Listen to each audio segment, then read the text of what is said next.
À l'occasion de l'anniversaire de son décès jeudi prochain, je voudrais rendre hommage à un géant d'après-guerre, le Beth Israël.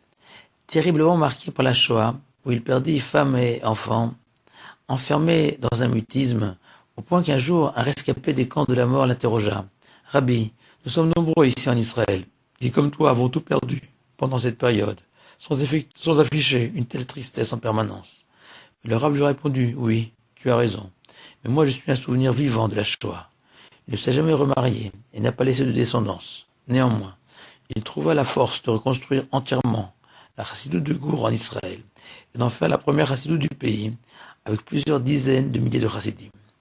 La semaine dernière, les enfants d'Israël au mont Sinaï avaient retrouvé le niveau spirituel d'Adam au jardin d'Éden avant la faute. Et voilà que notre paracha, Mishpatim, littéralement loi, nous plonge dans le monde de la justice civile et ce petit litige du quotidien, dégâts, vols, etc.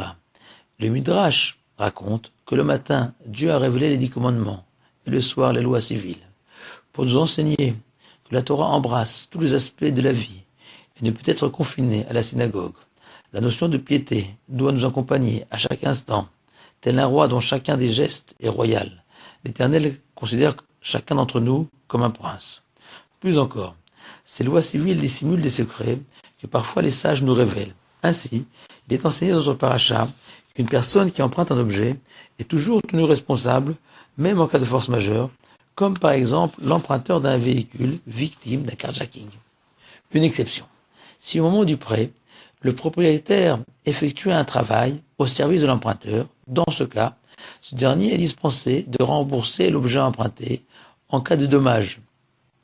Loi incompréhensible, qui vient nous rappeler que dans le code civil juif, l'irrationnel a sa place, et que la foi à un Dieu juste est indispensable pour étudier ces lois.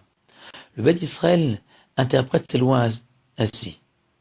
Le propriétaire représente Dieu, qui confie à un emprunteur, les enfants d'Israël, un objet, la Torah. En tant qu'emprunteur, nous sommes responsables entièrement vis-à-vis de la Torah, sauf si le propriétaire Hachem fait un travail pour nous.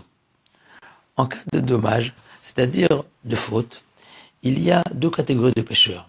La première ne reconnaît aucun lien avec Dieu et dénie les services rendus par l'Éternel.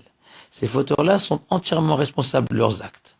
La seconde reconnaissent les bienfaits de l'Éternel, mais ils fautent, poussés par un désir irrépressible.